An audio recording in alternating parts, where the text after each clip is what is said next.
نمونەیەک بۆ پێگەیشتن پێویستە وەکو کلیسایانی خۆجێیی ببینن نمونەی باوەڕ و هیوا و خۆشویستن بۆ کۆمەلگا و باوەڕەکانی دیکە.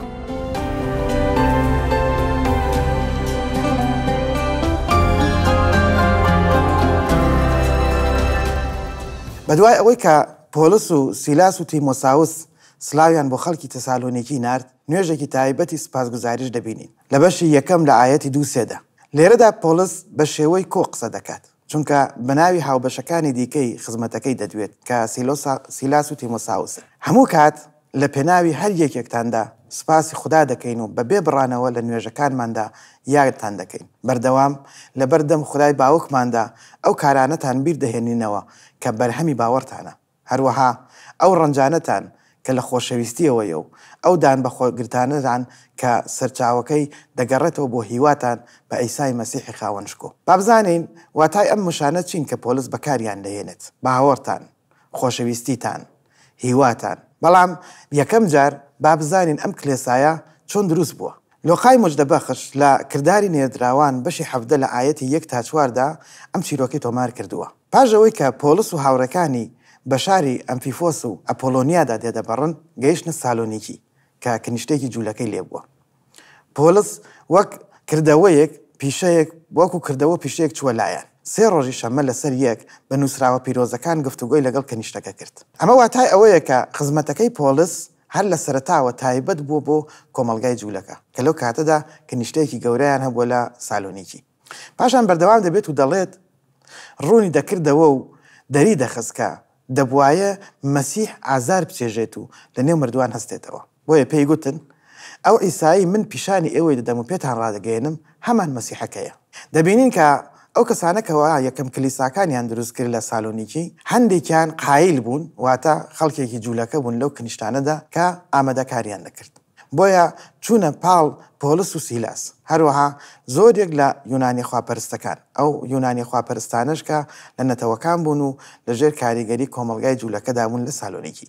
واتە لەژێر کاریگەری جوولەکەکان نابوون و پەرستنەکانیان و خوێندنیان و بەپێی پەیمانی کۆن بووە. هەرچەندە خودی ئەو جوولەکانە هێشتا تێ نەگەیشتبوون کە تەواوەتی بیرروڕای مەسایە واتە مەشیاخ چییە، بەڵام پەرستنەکانیان کاریگەری هەبووە لەسەر هەندێک لە نەتەوەکان. لە ژنە خانەدانەکانیش کە ژمارەیان کەم نەبووە. ئەوە بەگراوندی ئەو کەسانە بوون کە لە کلیسای تەسالۆنیکی دەستیان بەکار کرد. بەڵام دەبینین کە کاتێک گەیشتنە سالۆنیکی لێرەدا باسی چی دەکرێت و دەربارەی کات قسە دەکا. 3 ڕۆژی شەمە، 3 شەممان دەڕۆشتە کەنیشتە.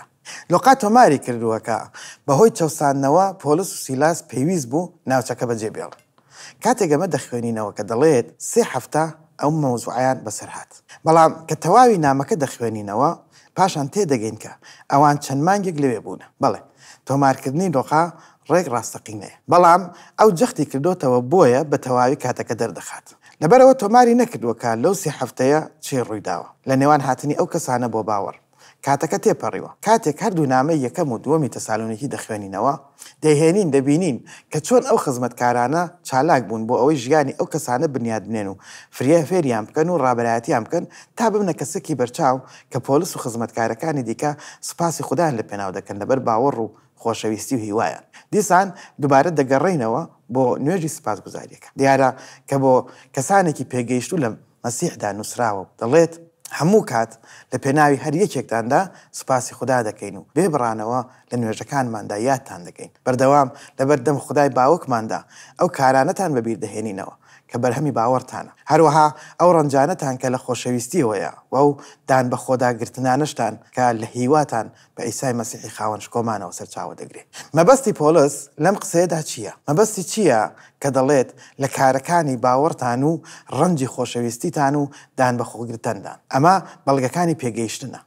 یەکەم خەڵ کارەکانی باوەڕە. لێرەدا باوەڕێکی زیندوو دەبینین کە دەتوانین بیخوێنینەوە. کاتێک بە نیعمەت بە باوەڕ ڕزگارمان دەبێت بەپێی ئەوەی کە لە ئەفەسۆس لە بەشی 2 ئایەتی 8 و 9 نووسراوە، دوای ئەوە دەبینە کاری ئەو و لە ئیسای مەسیحدا دروست دەبینەوە بۆ کردداری چاک کە خوددا دایناوە بەپێی ئەوە ڕەفتاری بۆ بکەین. جا ئەوەی لێرەدا پۆلس دەیڵێت ئەمەیە بریتیە لە کردداری چاکە بوو، دەرەنجامی ژیانی باوەڕدارانی تەسالۆنیکی، دەرەنجامی ڕزگاربوونیان کە دەستیان کردو بە گەشەکردن.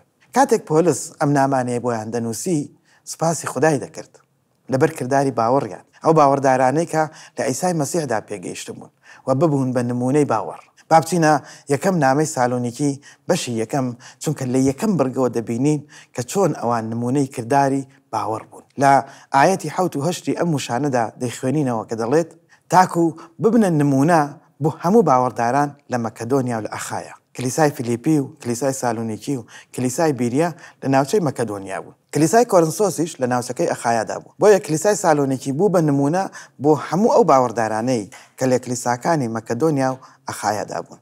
ئەمە بیرۆکەیەکمان پێدەدات دەربارەی ئەو کلیسایانەی کە مەبەستی پۆلس بوون. کاتێک دەڕوانینە نمونەیەکی ناوازە لە کلیسای سالۆنیکی، اینجا بەردەوام دەبێت و دەڵێت پەیامی مەسیحی خاوەنشکۆ لەلایەن ئێوە بڵاوکرایەوە، نەک تەنها لە مەکەدۆنیا و ئەخایە، بەڵکو ناوبانگی باوەڕتان بە خوددا لە هەموو شوێنەکانی دنیادا بڵاو بۆتەوە. لەبەرەوە پێویست ناکات هیچ شتێک بڵێن. ئەمەیە کردداری باوەڕ، کردارێکی دەرەنجامی باوەڕ. ئەم کلیسایە کلیسایەکی پێگەیشتوو بوو لە مەسیحدا. ئەنجامەکانی ئەو تێکۆشانەیە کە پۆلس و سیلاس و تیمۆساوس کردیان لە بە قوتابیکردنی باوەڕدارانی ئەم کلیسایە بوون بە شوێنکەوتەی ڕاستەقینەی ئیسای مەسیح. پاشان پۆلس لە دوای ئەوە دەڵێت کە ماندووبوونی خۆشەویستیان. واتای ئەمە چییە؟ دەتوانین بەم شێوازە خۆشەویستی بپێوین کە بەرهەمی ڕۆحی پیرۆزی لێ دەکەوێتەوە. خەڵکی سالۆنیکی ئەو نمونەیە لە پۆلس و سیلاس و تیمۆساوسەوە دەبین. ئەوانیش هاوشێوەی ئەو خۆشەویستی بوون کە لە شێوەی مەسیحە.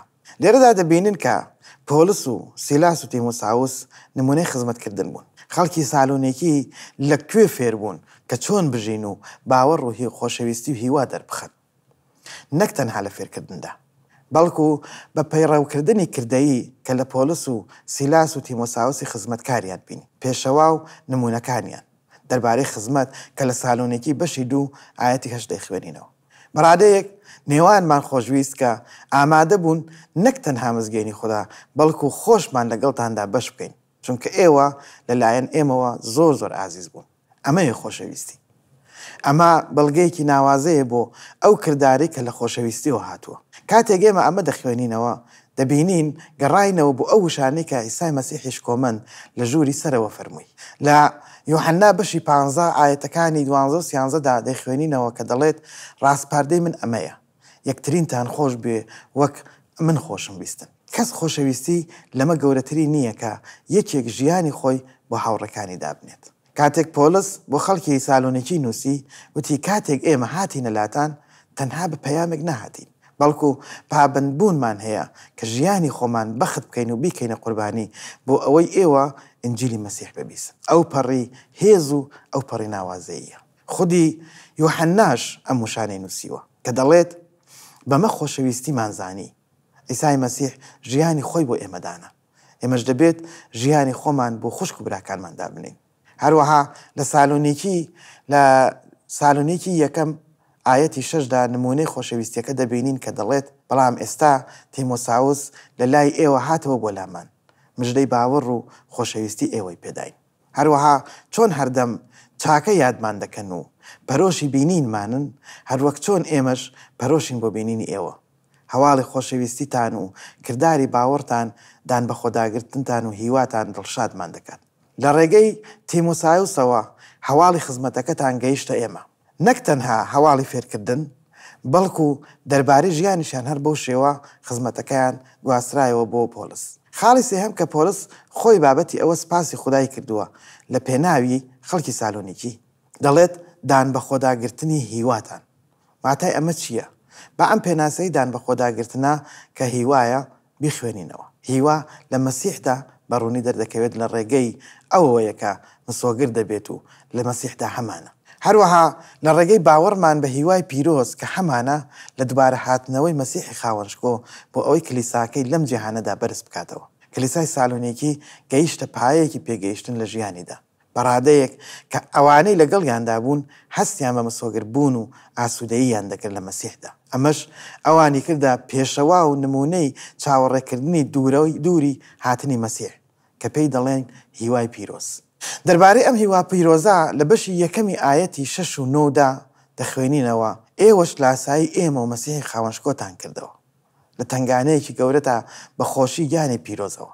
چونکە خۆیان باسمان دەکەن کە پێشوازیتان لە ئێمە چۆن بوو چۆن لە بتپەرستیەوە گەڕاونەتەوە بۆ لای خوددا تاکە خودای زیندوو ڕاست بپەرستن و چاوەڕێی کوڕەکەی بکەن لە ئاسمان ئەوەی لە نێوان مردووان هەڵیستاندەوە مەبەست لە ئیسای مەسیحە کە لە تووڕەیی داهاتووی خوددا دەربازمان دەکات چاوەڕێکردنی کوڕەکەی لە ئاسماندا ئەمە ئەو هیوا پیرۆزەیە کە ئێمە باسی دەکەین جا بۆیانی نووسی کە چۆن سوپاسی خوددا دەکات لە پێناوی دان بە خۆداگرتنی هیوایان تەنانەت پۆلس لە ناوەڕاستی چەسانەوەدا ئەم نزایان بۆ دەکات بۆیە دان بە خۆداگرتنیان لەسەر هیوا بنیادراوە نەک تەنها ئەوەی کە لەسەر مزۆکردنی مەسیح و ژیانەوە بێت بەڵکو لەبەر ئەوەی چاوەڕێی دووگۆم هاتنەوەی مەسیح دەکەن بۆ ئەوەی ئازادیان بکات لەو چەسانەوەی کە ڕوبەڕووی بوونەتەوە لە تووڕەیی داهاتووی خودداوەند باوەڕ و خۆشەویستی و هیوا کردداری باوەڕ ماندووبوونی خۆشەویستی و دان بە خۆداگرتنی هیوا ئەوەمان بەڕوونی بینی کە لە ژیانی باوەڕدارانی کلیسای سالۆنیکی